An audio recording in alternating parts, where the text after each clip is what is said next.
بسم الله الرحمن الرحيم. الحمد لله رب العالمين، حمدا كثيرا طيبا مباركا فيه مباركا عليه كما يحب ربنا ويرضاه.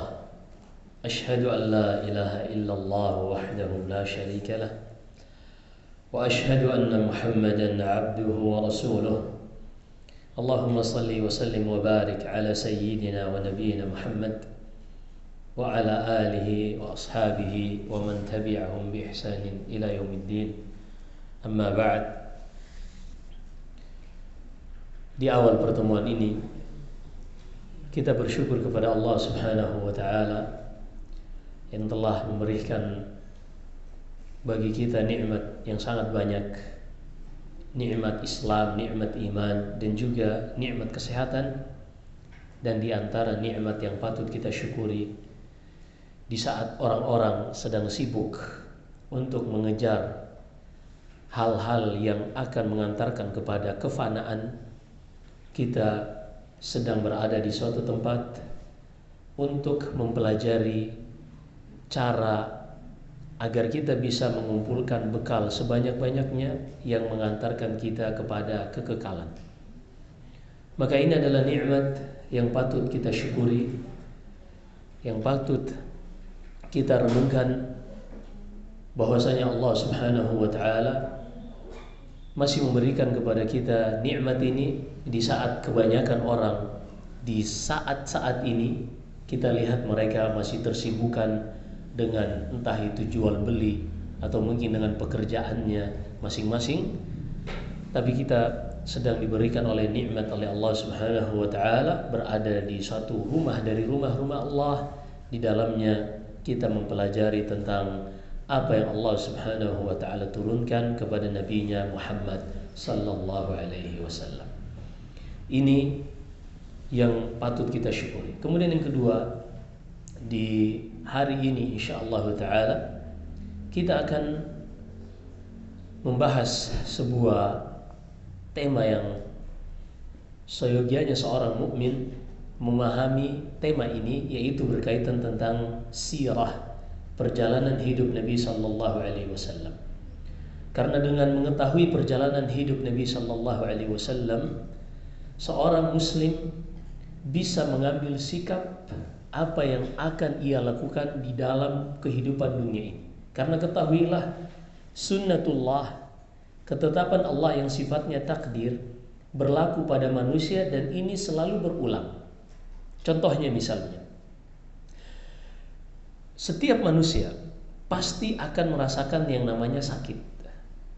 Ia tertimpa musibah atau ia sedang kesusahan, baik dari sisi ekonomi atau mungkin dari sisi hubungan sosial.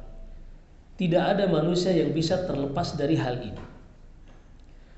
Ketika seorang membaca sirah, perjalanan hidup Nabi sallallahu alaihi wasallam, dan ia melihat bahwasanya ujian Rasulullah jauh lebih berat dari ujian yang menimpa kita, maka disinilah akan menjadi motivasi bagi kita untuk bersabar. Sebagaimana Rasulullah dulu ketika diberi ujian yang lebih berat, beliau bisa bersabar melewati itu semua. Dan demikianlah Allah Subhanahu wa taala mengutus para nabi dan rasul, di antaranya adalah untuk memberikan contoh dan teladan bagi kita di dalam menghadapi ketetapan Allah. Kita ambil satu contoh. Nabi Ayyub alaihissalam, namanya kita sering dengarkan di dalam Al-Quran, seperti di dalam surat Sad misalnya, Allah berfirman, wa wadhkur abdana ayyuba idh nada rabbahu anni massani asyaitanu binusbin wa adab. Ini ditulis ya, nomor ayatnya gitu ya. Baik.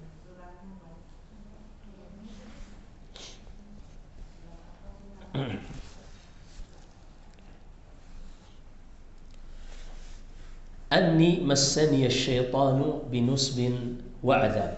Nabi Ayyub alaihi salam mengatakan sebagaimana yang Allah hikayatkan di dalam surat Sad ayat 41.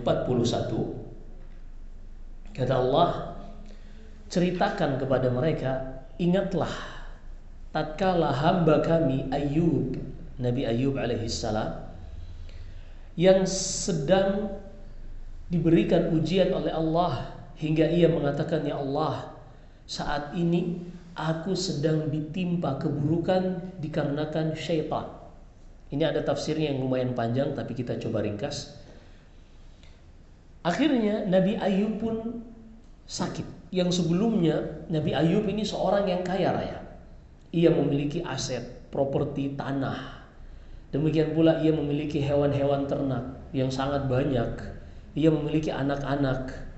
Ia memiliki fasilitas-fasilitas dunia yang sangat banyak. Tapi Allah Subhanahu wa ta'ala memberikan ujian kepada Nabi Ayub. Semuanya itu dicabut dan diambil dari Nabi Ayub. Anak-anaknya meninggal. Hartanya habis satu persatu. Hewan-hewan ternak yang ia miliki mati satu demi satu. Tidak ada yang tersisa kecuali istrinya yang sangat setia menemani Nabi Ayub alaihissalam. Kita coba ringkas. Ini dijalani oleh Nabi Ayub selama 17 tahun yang disebutkan ahli tafsir. Sekujur tubuhnya ini mengalami sakit, bahkan kata Ibnu Katsir rahimahullah menukil dari para ulama, semua tubuhnya ini mengalami penyakit, bahkan kulitnya ini berjatuhan. Begitu parahnya penyakit Nabi Ayub. Setelah 17 tahun ia bersabar. Istrinya pun mengatakan, wahai Ayub, lau da'awt Allah. Nabi Ayub, kenapa engkau tidak berdoa kepada Allah agar Allah menghilangkan segala penyakitmu ini? Engkau kan Nabi, doamu mustajab, dikabulkan oleh Allah. Apa jawaban Nabi Ayub alaihissalam? Yang seyogianya seorang mukmin memiliki prinsip seperti ini. Kata Nabi Ayub, "Ishtu 70 sana mu'afah." Aku telah diberi usia oleh Allah 70 tahun hidup dalam kesenangan, dalam kelapangan.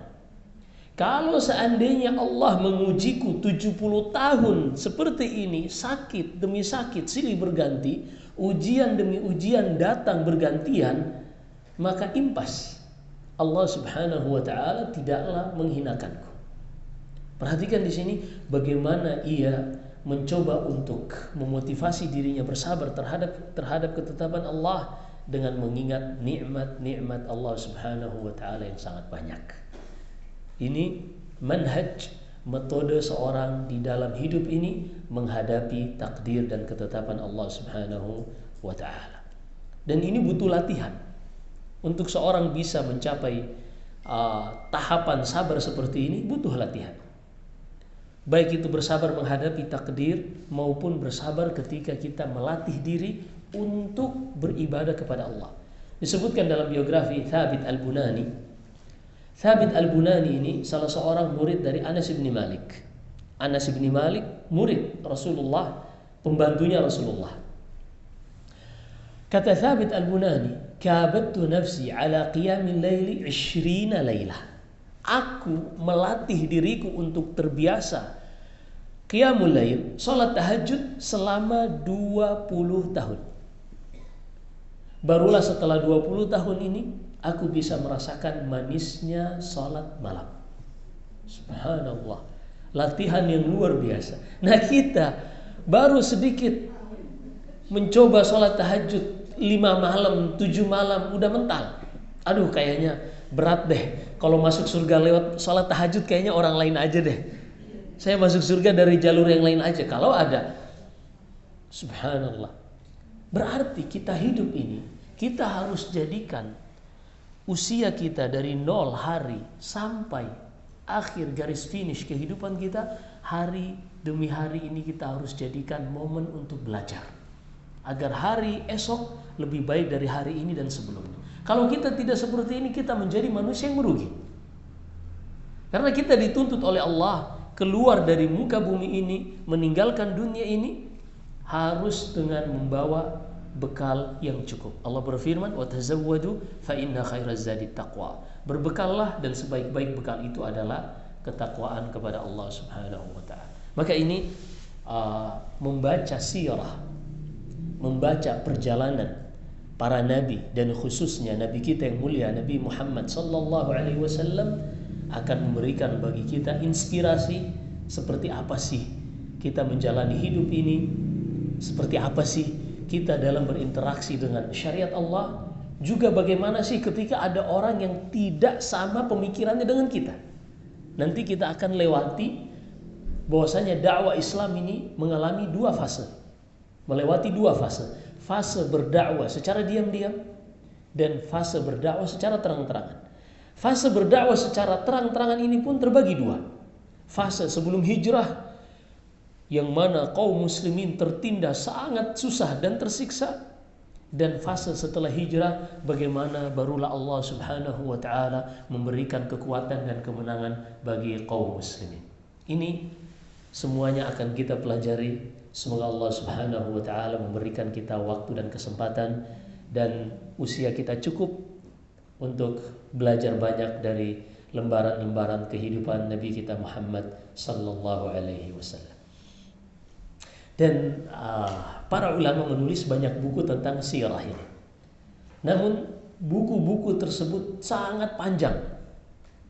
Dan tentunya kita ingin lebih memfokuskan pada pelajaran dan hikmah apa yang bisa kita petik dari sejarah Nabi. Oleh karena itu, walaupun lebih berat di dalam hal ini, saya akan mencoba untuk menceritakan tentang sejarah Nabi dengan cara rangkuman-rangkuman saja. Karena kalau kita sebutkan satu persatu panjang, yang mungkin tidak terlalu bisa kita ambil pelajaran, seperti misalnya berkaitan tentang utusan-utusan yang dikirim oleh Rasulullah yang hanya dari sisi khazanah Islamiyah bagus. Tapi kalau dari sisi kita mengambil pelajaran darinya, tidak terlalu banyak yang bisa kita petik pelajaran dari. Baik, untuk sejarah perjalanan Nabi ini, kita akan mulai pada sebuah peristiwa yang sangat besar yang terus diingat oleh bangsa Arab dan juga manusia pada saat itu, yang tidaklah kejadian ini terjadi melainkan untuk tanda-tanda kelahiran Nabi kita Muhammad sallallahu alaihi wasallam. Kisah ini bermula dari kisah Ashabul Ukhdud. Pernah dengar cerita Ashabul Ukhdud? Yang Allah sebutkan di dalam surat Al-Buruj. Kata Allah, qutila ashabul ukhdud. Terbunuh ashabul ukhdud. Kita sebutkan ringkas siapa itu ashabul ukhdud. Ashabul ukhdud, mereka ini orang-orang yang hidup di negeri Yaman, yang mana kerajaan terakhir di negeri Yaman ini bernama Himyar. Negeri Himyar ini adalah perpanjangan dari negeri yang sebelumnya atau kerajaan yang sebelumnya yang kita kenal dengan kerajaan Saba yang ratunya adalah Bilqis. Iya, ini di Yaman yang ada kisahnya dengan Nabi Sulaiman alaihi salam. Sulaiman memerintahkan kepada pasukannya untuk membawakan singgasananya.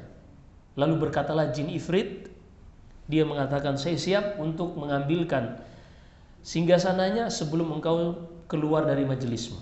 Lalu berkata seorang yang lain, dengan ilmu yang Allah berikan kepadanya, aku bisa untuk mendatangkan singgasana Bilqis ini sebelum kedipan matamu berkedip, sebelum matamu berkedip. Intinya kerajaan Bilqis ini terus memanjang hingga akhirnya terwarisi kepada kerajaan Himyar. Himyar ini berada di Yaman, di Son'ah.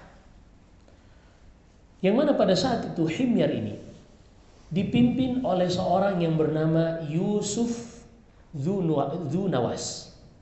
Yusuf Dzunawas. Yusuf Dzunawas ini seorang musyrik. Seorang yang musyrik.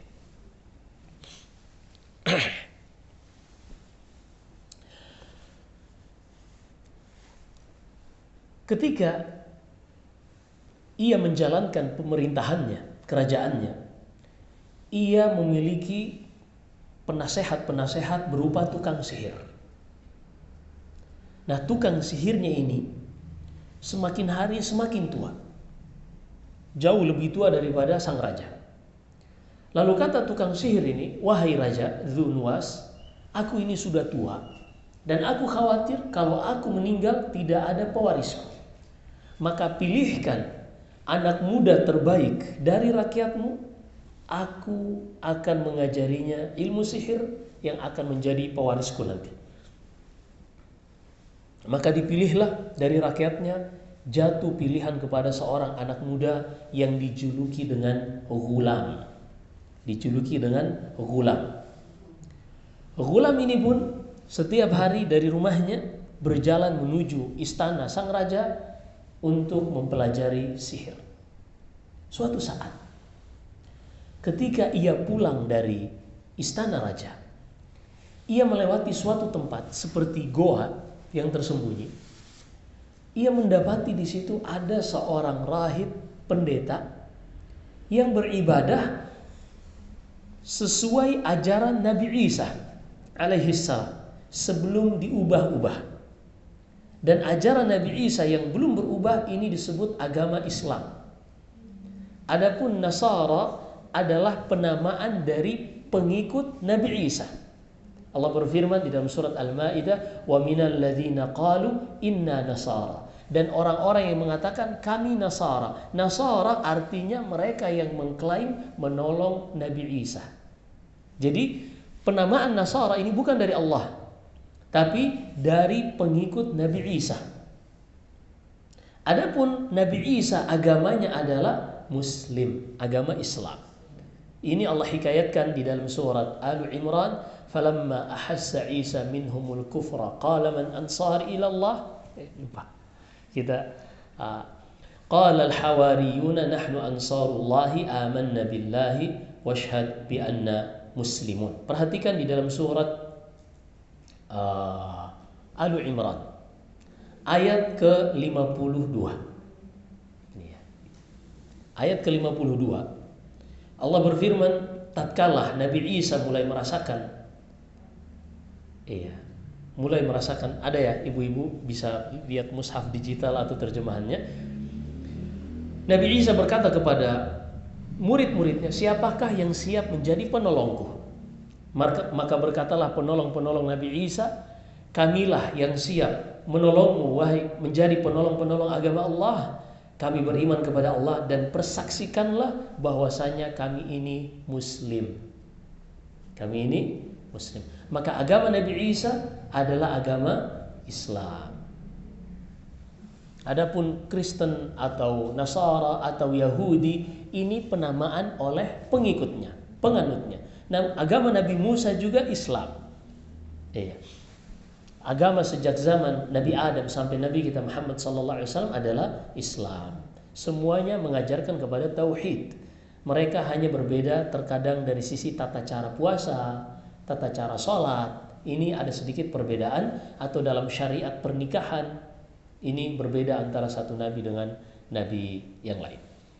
Baik, kita kembali pada kisah kita. Sang pendeta ini di dalam goanya, ia beribadah kepada Allah sesuai ajarannya Nabi Isa.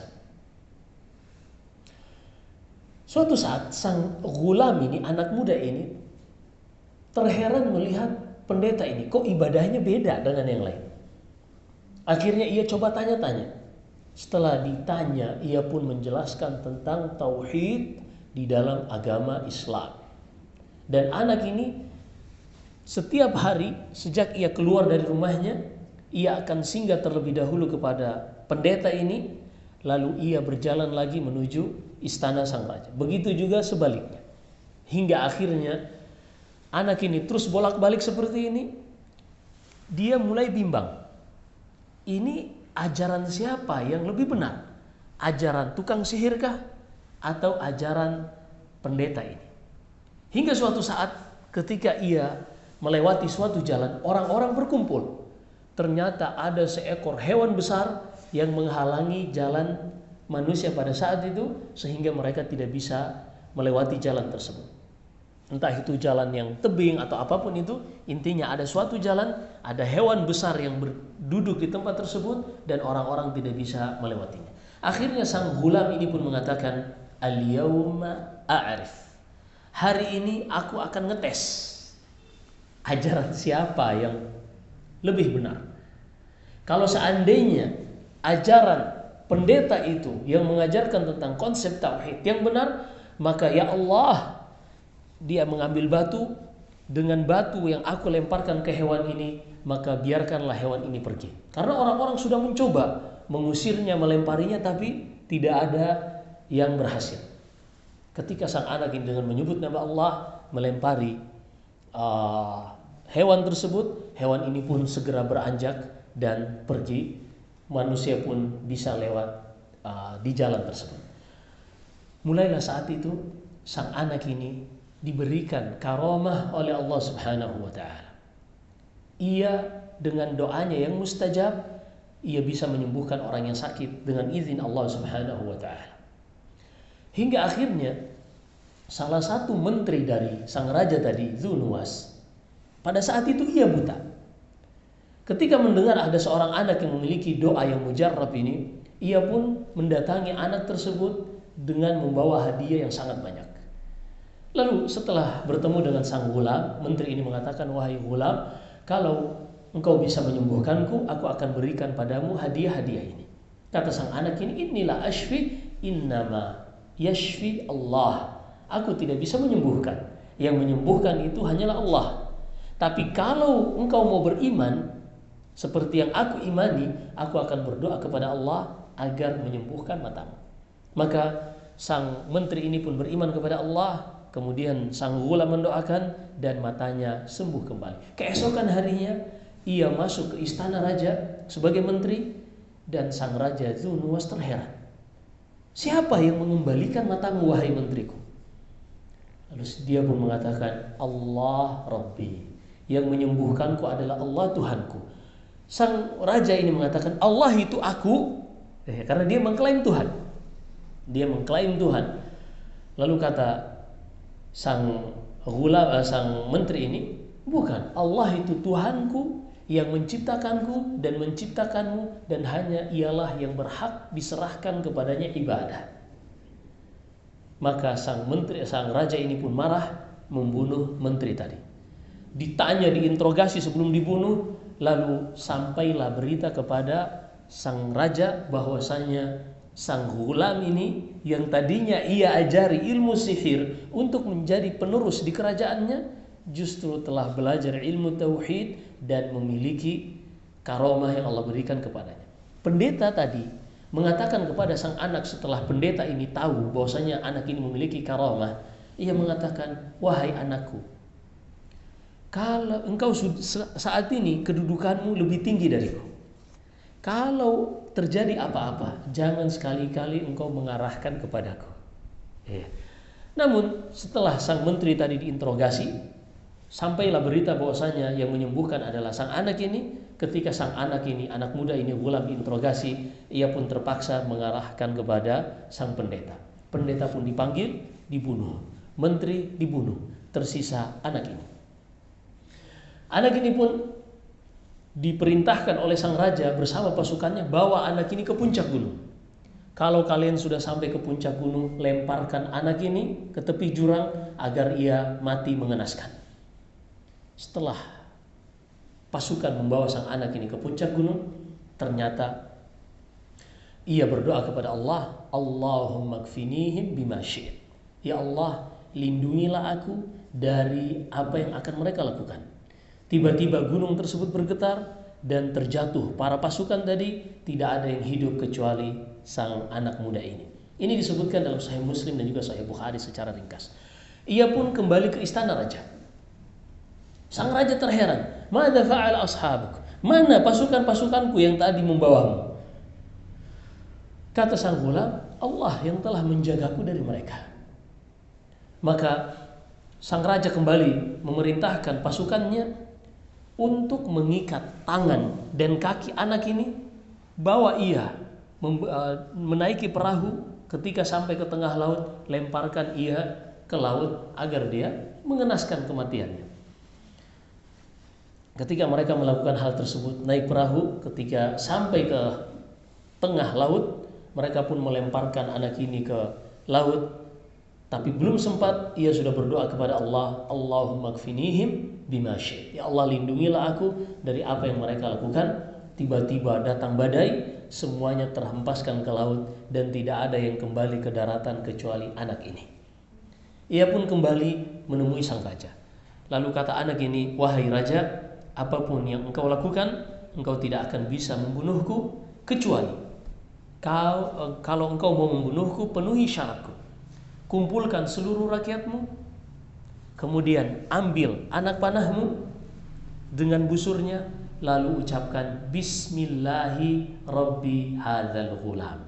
Ucapkan Bismillah dengan menyebut nama Allah, Tuhannya anak muda ini.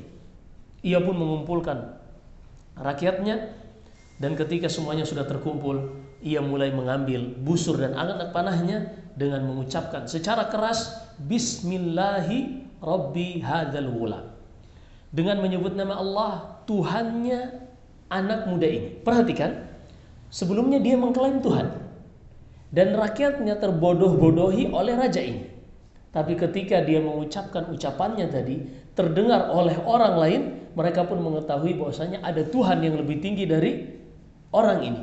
Makanya sang raja ini pun melepaskan anak panahnya, betul mengenai anak muda ini.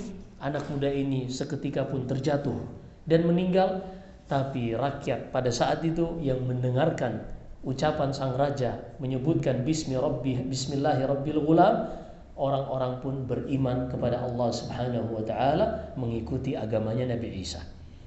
Ketika sang raja ini mendengarkan mereka beriman, sang raja pun marah. Mereka diminta untuk kembali kepada penyembahan kepada sang raja ini. Namun mereka sudah tahu apa yang dilakukan raja, ingin membunuh anak ini dengan dibawa ke gunung, dibawa ke laut, tapi tidak mempan. Kemudian ia menyebutkan Bismillahirabbil ghulam, yang menunjukkan di sana ada Allah yang maha tinggi, yang mengatur segala sesuatunya dan bukan orang ini. Mereka pun beriman. Sang raja marah. Ia pun memerintahkan untuk menggali parit, menggali lubang yang sangat besar dan menyalakan api di dalamnya. Dan orang-orang ini yang beriman jumlahnya kurang lebih 20.000, kata Ibnu Katsir di dalam tafsirnya, satu persatu dilemparkan ke dalam lubang yang di dalamnya api yang menyala, satu persatu pun meninggal. Hingga tiba giliran seorang wanita yang sedang menyusui anaknya. Taqa'asat, kata Nabi sallallahu alaihi wasallam dalam Sahih Muslim, wanita ini seakan-akan berat untuk melemparkan dirinya ke dalam api dengan dorongan para pasukan raja ini.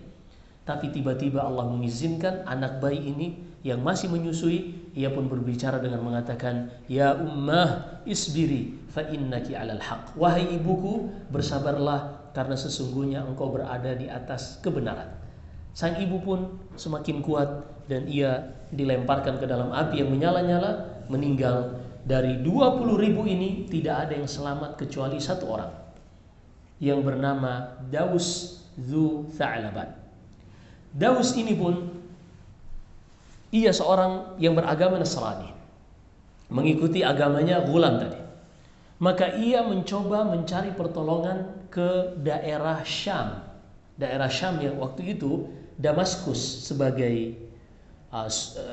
sebagai ibu kotanya, ini merupakan pusat pemerintahan kerajaan Romawi. Kerajaan Romawi ini beragama Nasrani.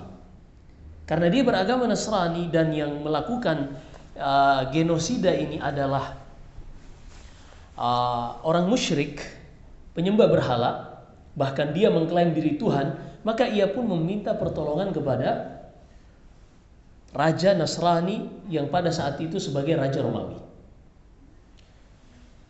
Maka raja Romawi pun mendengar berita genosida ini, orang-orang Nasara dihabisi, ia pun sangat marah.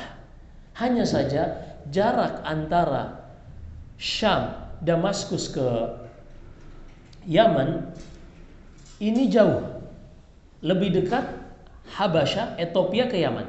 Dan Ethiopia pada saat itu juga sebagai negara kerajaan Nasrani. Jadi Nasara pada saat itu adalah agama yang menguasai dunia. Kerajaan mereka Romawi dan juga Habasya atau yang kita kenal dengan Ethiopia, Afrika. Afrika ini, Ethiopia ini lebih dekat kepada Yaman daripada Syam ke Yaman. Karena jarak yang jauh, permintaan Daus ini yang selamat dari genocide tadi meminta pertolongan kepada Raja Romawi. Raja Romawi mengalihkan kepada Raja Habasya untuk memberikan pertolongan ke Yaman, membantu kaum muslimin yang tertindas, orang-orang Nasara yang tertindas, yang mereka sudah dihabisi. Akhirnya Raja Habasya atau Ethiopia mengutus pasukan yang sangat banyak jumlahnya, yang berkulit hitam dengan tubuh yang besar. Mereka ini pun berangkat dengan dipimpin 2 komandan perang. Perhatikan, dipimpin 2 komandan perang. Yang pertama bernama Aryad, yang kedua bernama Abrahah ibn Sabbah al-Ashram Abu Yaksum. Yang pertama bernama Aryad, yang kedua Abrahah. Berangkatlah 2 komandan ini bersama pasukan yang sangat banyak menyeberangi lautan mendatangi Yaman. Sesampainya di Yaman, mereka pun langsung melakukan invasi kepada sang raja Dzunnuwas yang zalim ini, hingga akhirnya mereka menang dan Dzunnuwas ini meninggal tenggelam di laut. Ia berusaha lari dan tenggelam di laut. Akhirnya kerajaan Himyar pun, Yaman pada saat itu jatuh di bawah penguasaan Nasara, Raja Habasya, dengan 2 komandan, yang pertama Aryad, yang kedua adalah Abraha. Di perjalanan Aryad dan Abraha ini cekcok, terjadi perbedaan pendapat, hingga masing-masing menghunus pedang dan masing-masing prajuritnya ingin saling menyerang. Berkata Abraha kepada Aryad, udahlah, kita nggak usah bawa-bawa prajurit, cukup kita berduel saja 1 lawan 1, siapa yang menang maka dialah yang menjadi pemimpin. Ternyata setelah berduel, Aryad terbunuh dan Abraha ini hidungnya terpotong, sehingga ia dijuluki Al-Ashram. Baik, sampai di sini maka raja yang menguasai Yaman pada saat itu berpindah kepada Abraha. Perhatikan di sini. Ternyata Abraha yang membunuh komandan pasukan yang bersamanya, yaitu Aryad, berita ini sampai kepada Raja Habasya. Dan dia sangat marah, kenapa komandannya dibunuh? Dia pun bersumpah, demi Allah, aku akan injak-injak tanahmu, yaitu Yaman, dan aku akan cabut rambut yang ada di ubun-ubunmu. Ini menunjukkan penghinaan. Abraha tahu siapa itu Raja Habasya, orang yang sangat bengis. Maka ia pun mengatakan, sangat takut. Ia mengirim surat, dan Abraha ini seorang yang cerdas. Ia mengambil tanah Yaman, dimasukkan ke dalam wadah. Kalau kita dimasukkan ke dalam kantong plastik tanah ini, kemudian ia menggunting rambutnya di bagian ubun-ubunnya, dimasukkan juga ke dalam wadah dan dikirim ke Habasya, ke Ethiopia, dengan mengatakan, wahai raja yang mulia, nggak usah capek-capek hanya untuk menginjak negeriku, yaitu Yaman, dengan mendatangi Yaman. Ini ada tanah Yaman, silakan injak. Dan ini rambut ubun-ubunku, nggak usah jauh-jauh datang ke sini. Ini aku sudah gunting, silakan ambil. Dan dikirim bersama hadiah. Sang raja pun takjub dengan kecerdasan Abraha ini. Ini orang cerdas juga nih. Akhirnya sang raja pun memaafkan Abraha dikarenakan apa yang ia lakukan, walaupun telah membunuh komandan yang bernama Aryad. Abraha ketika mengetahui sang raja ini sudah tidak marah, ia mengatakan, untuk memberikan hadiah yang lebih besar, wahai raja, aku akan buatkan untukmu gereja terbesar di dunia. Belum pernah ada gereja yang dibangun semegah itu. Dibangunlah gereja tersebut di kota Son'a, yang bernama Gereja Al-Qalis yang saat ini sudah dijadikan situs sejarah oleh UNESCO. Dibangunlah gereja terbesar ini yang bernama Gereja Al-Qulays atau Al-Qalis. Disebut Al-Qalis karena orang Arab ketika ini namanya kolonsua, peci. Ketika mereka melihat puncak dari bangunan ini, peci mereka tuh jatuh. Iya. Ini kenapa disebut Gereja Al-Qalis. Abraha setelah membangunkan gereja ini, kok sepi yang datang ke gereja ini? Udah dibangun megah, besar, tapi sepi pengunjungnya. Akhirnya ia pun dapat informasi bahwasanya orang-orang Arab, Yaman ataupun yang sekitarnya, mereka lebih suka untuk datang ke Ka'bah. Mereka bukan berkumpul ke gereja tersebut. Dan akhirnya dia pun mengatakan, kalau begitu kita akan alihkan orang-orang Arab dari berhaji ke Ka'bah untuk berhaji berziarah ke gereja Al-Qalis ini. Berita ini sampai ke pemuda-pemuda Quraisy. Pemuda-pemuda Quraisy pun mereka sangat menghormati Ka'bah. Mereka marah dengan keputusan Abraha ingin mengalihkan orang-orang Arab untuk berhaji ke gerejanya. Sebagian mereka pun datang dan melakukan pengerusakan di gereja Al-Qalis. Abraha mengetahui gerejanya dirusak, ia pun marah dan mengatakan, demi Allah, kita akan mendatangi Ka'bah mereka dan kita akan hancurkan menjadi batu berkeping-keping. Dia pun menyiapkan 12 ekor gajah dengan satu pemimpin gajah yang paling besar bernama Mahmud. Mahmud ini artinya yang terpuji. Gajah ini saking besarnya, belum pernah dilihat semisalnya. Orang-orang suka memujinya, maka gajah tersebut disebut Mahmud. Abraham mempersiapkan gajah ini bersama tentara yang sangat banyak. Tujuannya apa? Untuk menghancurkan Ka'bah berkeping-keping. Kenapa? Karena orang-orang tidak mau berziarah ke gerejanya dia Al-Qalis, dan juga orang-orang Quraisy, pemuda-pemuda Quraisy melakukan pengerusakan terhadap gerejanya. Ia pun berangkat bersama pasukan yang sangat banyak dan di depannya ada 12 ekor gajah ini. Ketika mereka berjalan dengan jumlah yang sangat banyak, orang-orang Arab takut kecuali beberapa saja. Ketika mulai mendekati sebuah daerah yang bernama Khash'am, disebut dengan Khash'am atau Khash'am, ada salah seorang pemimpinnya yang bernama Nufail ibni Habib al-Khash'ami. Ia pun mengajak beberapa kabilah dari bangsa Arab untuk mencegat Abraha. Disiapkanlah pasukan. Tapi Abraha ini dengan pasukan kulit hitam Afrika yang sangat banyak, tidak ada yang sanggup menahan langkah mereka. Maka takluk pasukan Nufail ibni Habib ini dan ia ditangkap.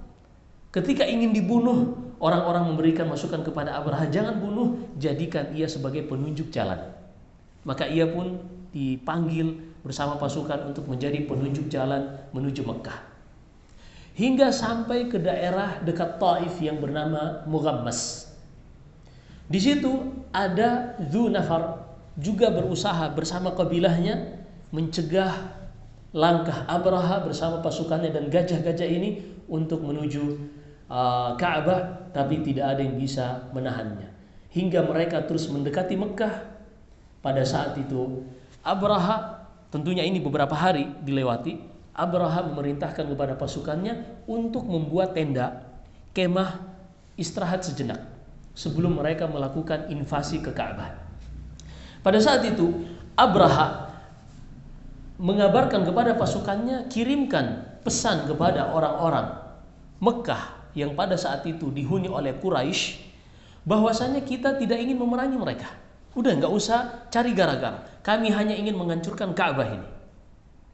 Tapi Abraha memerintahkan kepada sebagian pasukannya untuk merampas hewan-hewan ternak milik orang-orang Quraisy.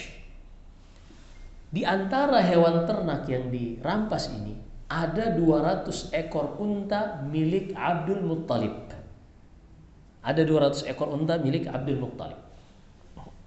Dan Abraha mengutus salah satu pasukannya untuk mencari pemimpin Quraisy ini yang bisa diajak berbicara. Akhirnya setelah ia mencari, ia menjumpai Abdul Muttalib sebagai orang yang mewakili Quraisy berbicara kepada Abraha. Dan Abdul Muttalib ini seorang laki-laki yang sangat tampan, sangat berwibawa, disegani oleh orang-orang Quraisy. Ketika ia datang masuk ke perkemahan Abraha pada saat itu sedang duduk di singgasananya.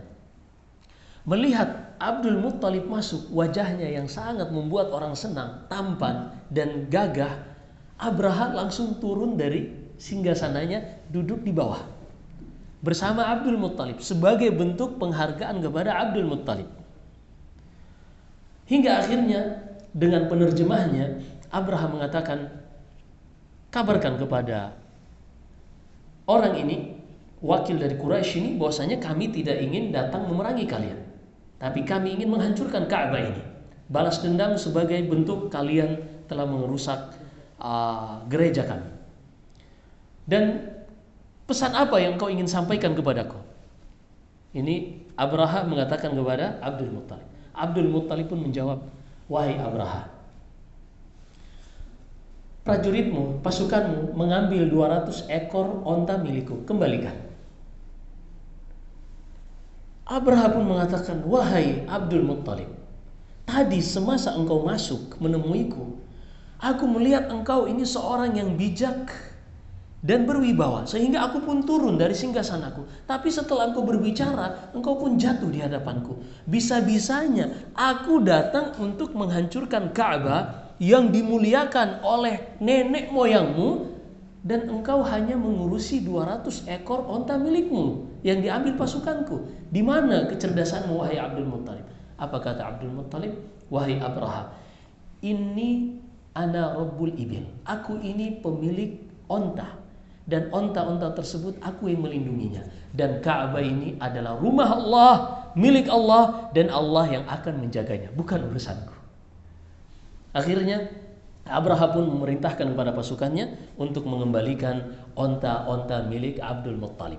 Setelah itu Abdul Muttalib pun pulang ke Quraisy, dan ia memerintahkan kepada orang-orang Quraisy segera bersembunyi di balik-balik bukit, karena jangan sampai terjadi peristiwa yang tidak diinginkan ketika pasukan Abraha ingin menghancurkan Ka'bah. Orang-orang Quraisy pun terpencar bersembunyi di balik-balik bukit, dan Abraha ingin melanjutkan perjalanannya menghancurkan Ka'bah sampai di suatu tempat yang bernama Mughammas. Sang gajah yang bernama Mahmud ini duduk, dicoba dijungkit dan seterusnya, didorong, nggak bergerak. Ini gajah yang sangat besar. Tapi anehnya, ketika wajahnya dipalingkan ke arah yang lain selain Ka'bah, langsung berdiri. Ketika dibalikan lagi ke arah Ka'bah, duduk lagi. Dalam keadaan seperti itu, mereka tetap ingin menghancurkan Ka'bah. Tiba-tiba datang burung-burung dari langit yang masing-masing membawa batu pada cengkraman mereka, dan juga mulut-mulut mereka melempari pasukan-pasukan ini dengan batu yang menyala hingga mereka menjadi seperti daun yang dimakan ulat. Allah turunkan firman-Nya dalam hal ini pada firman-Nya, alam tara kaifa fa'ala rabbuka bi ashabil fil. Tidakkah engkau perhatikan bagaimana yang Allah lakukan terhadap tentara gajah pasukannya Abraha tadi? Nah, jadi apa yang kita bahas ini adalah tafsir dari surat Al-Fil. Alam yaj'al kaidahum fi tadlil. Tidakkah engkau perhatikan Allah jadikan apa yang mereka ingin lakukan ini di dalam sesuatu yang terkalahkan. Artinya mereka kalah dengan tentara-tentara Allah Subhanahu wa taala. Wa arsala alaihim tayran ababil. Ababil bukan nama burung. Ababil ini artinya jamaat. Allah mengirimkan kepada mereka burung yang datang berkelompok-kelompok. Jadi satu kelompok datang melempari mereka, datang lagi satu kelompok, ini namanya ababil. Jadi bukan burung ababil. Wa arsala alaihim tayran ababil tarmihim bihijaratin min sijil. Burung-burung ini melempari tentara bergajah tadi dengan batu-batu sijil. Sijil ini biasanya ada pada pegunungan, gunung berapi. yang lahar panas yang menjadi batu yang mulai membeku, itu namanya sijil. Ya, ini Allah sebutkan juga dalam Al-Quran tentang kaumnya Nabi Lut, dilempari dengan sijil ini juga. Na'udzubillahi min dzalik. Kemudian kata Allah, wa arsala alaihim hijaratan min sijil wa arsala alaihim tayran ababil tarmihim bi hijaratin min sijil faja'alahum ka'asfin ma'kul, hingga mereka menjadi seperti daun yang dimakan ulat. Artinya ketika ada batu panas kena daun, kan kelihatan tuh daunnya itu mulai gosong, habis, hilang, menguap. Ketika orang Arab mendengarkan bahwasanya Allah Subhanahu wa taala melindungi Ka'bah ini, otomatis image dari masyarakat di luar Quraisy, mereka pun mengagungkan Quraisy. Mereka mengatakan sepertinya Allah menolong mereka ini karena mereka Quraisy, karena ada di tengah-tengah mereka Ka'bah ini. Maka sejak saat itu pun tidak ada orang yang berani mengganggu Quraisy. Quraisy ini memiliki kebiasaan sejak kakeknya Rasulullah yang bernama Hashim, ketika musim panas mereka melakukan perjalanan dagang ke Syam, dan ketika musim dingin mereka melakukan perjalanan dagang ke Yaman. Allah sebutkan nikmat yang besar ini kepada orang-orang Quraisy, yang mereka ketika melakukan perjalanan pada saat itu banyak perompak, banyak begal, tapi mereka semua aman dikarenakan Allah menjaga Baitullah Ka'bah dari invasi Abraha tadi. Allah sebutkan nikmat Allah kepada orang-orang Quraisy ini. Kata Allah, li'ilafi Quraisy ilafihim rihlatash syita was-saif. Kebiasaan orang-orang Quraisy melakukan perjalanan pada musim panas ke Syam dan pada musim dingin ke Yaman. Ilafihim rihlatash syita'i was-saif falyabudu rabb hadzal bait. Perhatikan di sini bukan falyabudullah, tapi falyabudu rabb hadzal bait. Maka hendaklah dikarenakan nikmat tadi mereka itu beribadah kepada Tuhan pemilik rumah ini, yaitu Ka'bah. Karena dengan Allah menjaga Ka'bah, otomatis Quraisy pun terjaga. Bukan karena Quraisynya Allah jaga, tapi karena Ka'bahnya. Dan ternyata peristiwa datangnya Abraha yang ingin menghancurkan Ka'bah, kemudian Allah membalas tipu daya mereka dan Allah menjaga Ka'bah, ini bukan semata-mata hanya karena orang-orang Quraisy, tapi ternyata di tahun itulah lahirnya manusia yang paling mulia. Tahun itu disebut tahun gajah. Pada saat itulah Nabi kita Muhammad sallallahu alaihi wasallam terlahir dari orang tuanya Abdullah dan ibunya Aminah. Jadi ini sejarah lahirnya Nabi sallallahu alaihi wasallam. Panjang nih. Masya Allah. Ini udah makan siang, adem dengar cerita, ini enaknya senderan tidur. Baik, udah 2:30 ya. Ada yang ingin tanya jawab, silakan mungkin. Masya Allah, panjang ceritanya Bu. Alhamdulillah kita bahas di sini 2 surah ya. Kita jadi paham surah Al-Fil dan juga surat Al-Quraisy. Falyabudu rabb hadzal bait alladzi at'amahum min ju' wa amanahum min khauf. Yang telah berikan kepada mereka nikmat terhindar dari kelaparan, dan juga mereka diberikan nikmat keamanan hingga tidak takut untuk melakukan perjalanan kemanapun.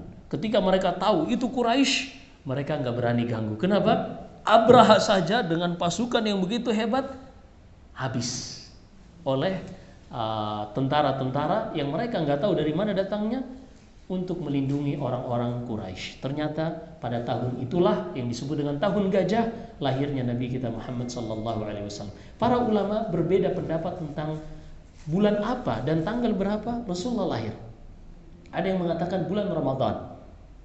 Sebagian mengatakan tanggal 14 Rabi' al-Awwal. Ada yang mengatakan 12 Rabi' al-Awwal. Ini perbedaan pendapat di kalangan para ulama, dan tidak ada satupun referensi yang bisa memastikan secara pasti tanggal berapa kelahiran Nabi sallallahu alaihi wasallam. Yang dipastikan oleh para ulama hanyalah tahun gajah. Hanyalah tahun gajah. Baik, demikian wallahu a'lam. Seru kalau dengar cerita emang.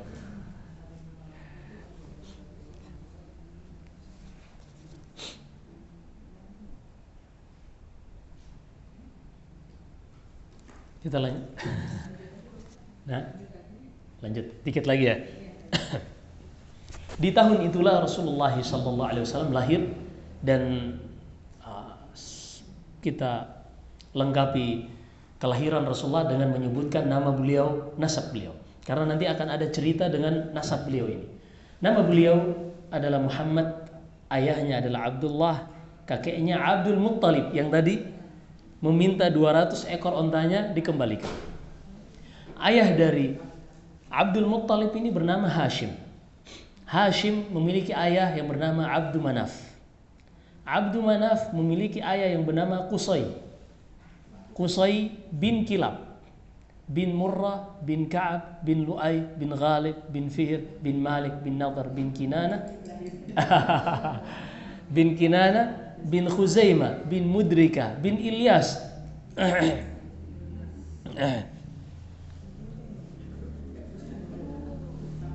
bin Fihr, bin Malik, bin Nadar, bin Kinanata, bin Mudrikata, bin Ilyas, bin Mudar, bin Nizar, bin Ma'ad, bin Adnan.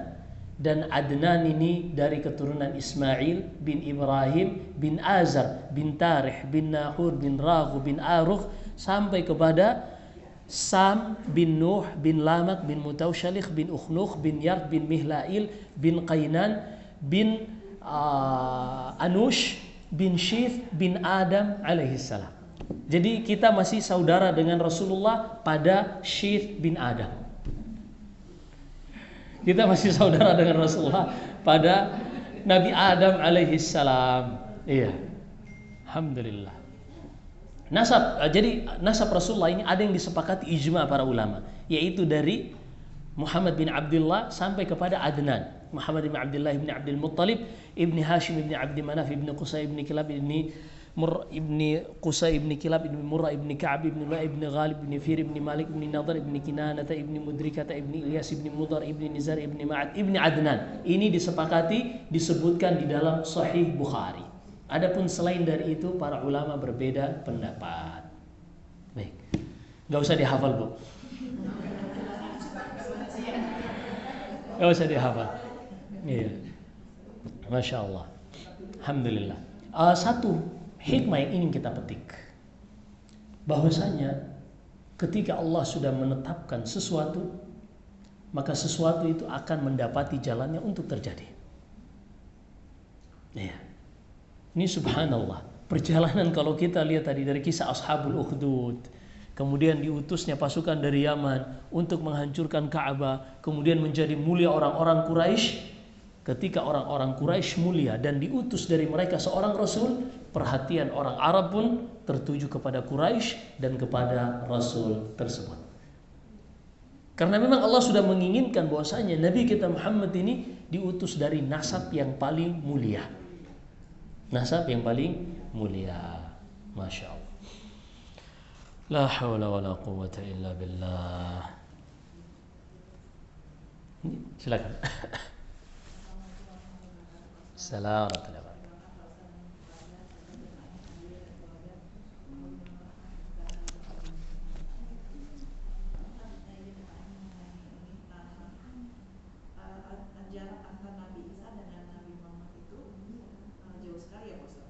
600 tahun. Disebutkan dalam sebagian hadis 600 tahun. Jadi pada saat masa itu kan ada beberapa agama gitu ya, maksudnya diutus beberapa nabi, berarti ada agamanya berbagai agama ya Pak Ustaz dalam zaman itu ya.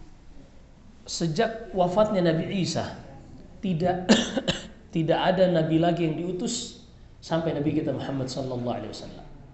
Jadi Nabi Isa ketika diangkat ke langit, tidak ada lagi nabi, tidak ada lagi rasul sampai Nabi kita Muhammad sallallahu alaihi wasallam.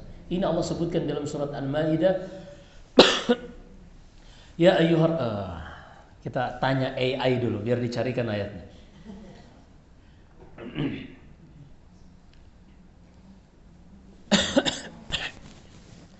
Ya ahlal kitab Ya ahlal kitab qad ja'akum rasuluna yubayyinu lakum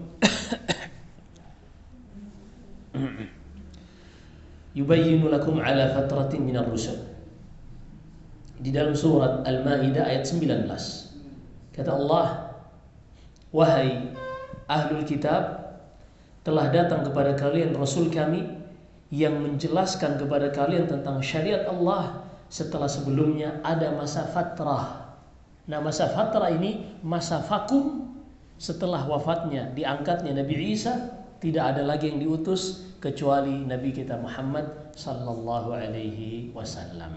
Jadi 600 tahun ini, kata Nabi SAW, sebagian para ulama menyebutkan, atau dari kalangan sebagian sahabat, ma baina Isa wa Muhammad 600 sana. Antara Nabi Isa dan Nabi kita Muhammad 600 tahun.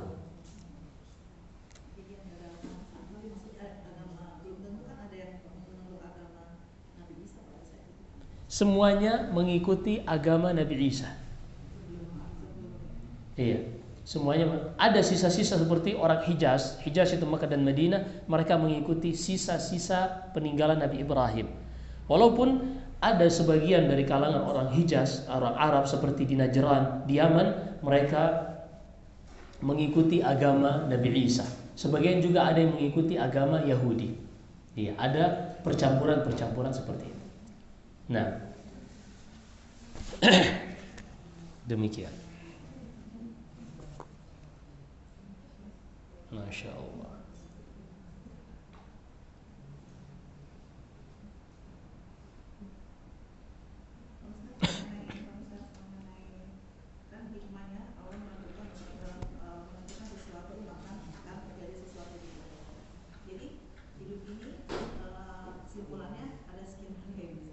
Gimana?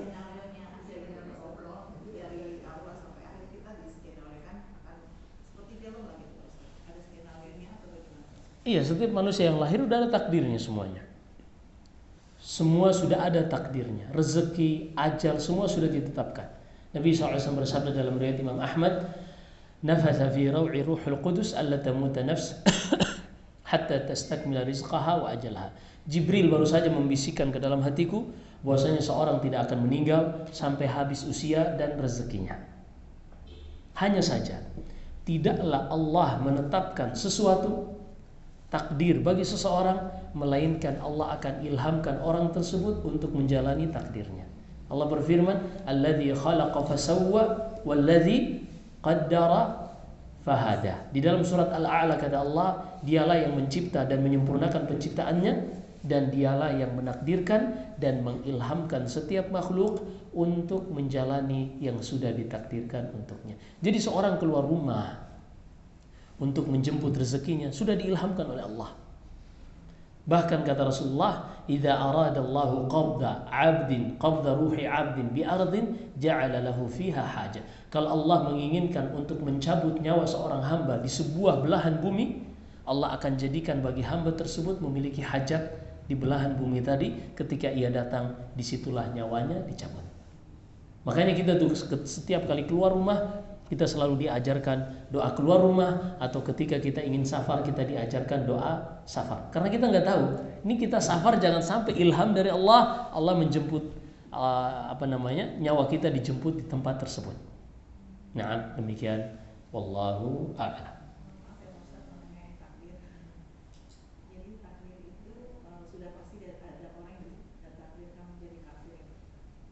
Sudah ditakdirkan menjadi kafir.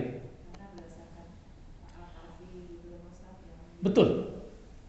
Sudah ditakdirkan seorang masuk surga atau seorang masuk neraka.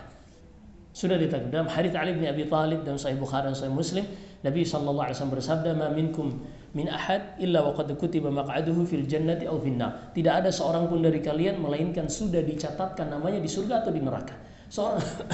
Seorang sahabat mengatakan, "Ya Rasulullah, afala fa fima al-amal? Afala nattakilu ala kitabina?" Kalau memang demikian wahai Rasulullah, untuk apa lagi kita beramal?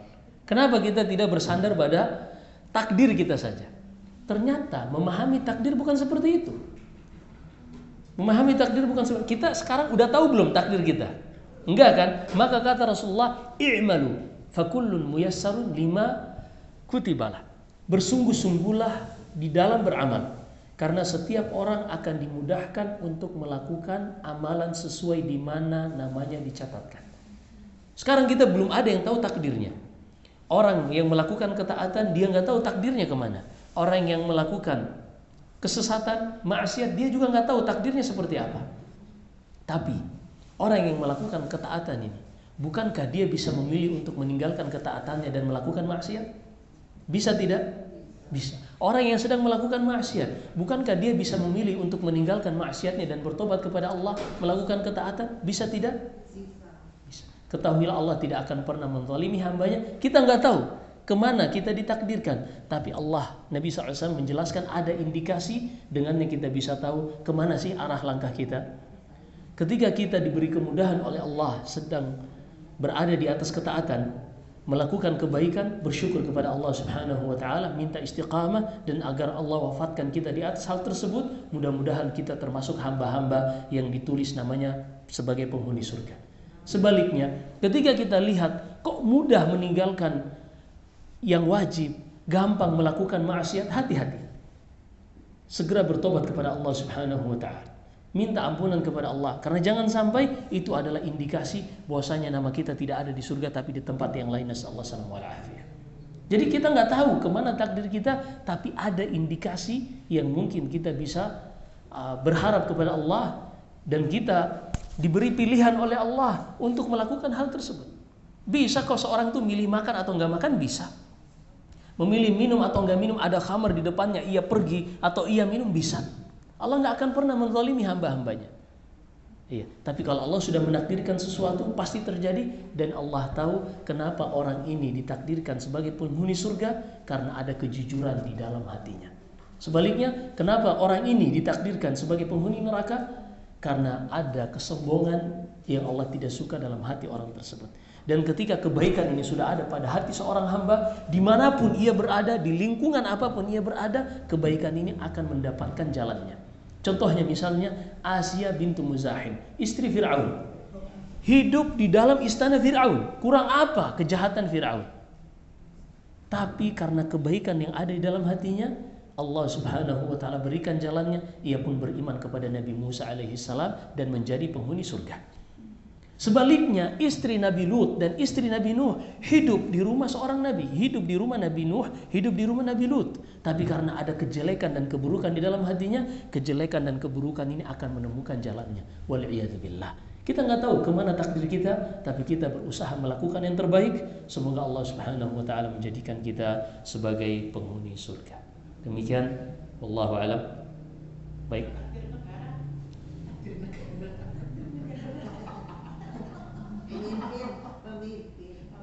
Kita doakan yang terbaik, kita doakan yang terbaik.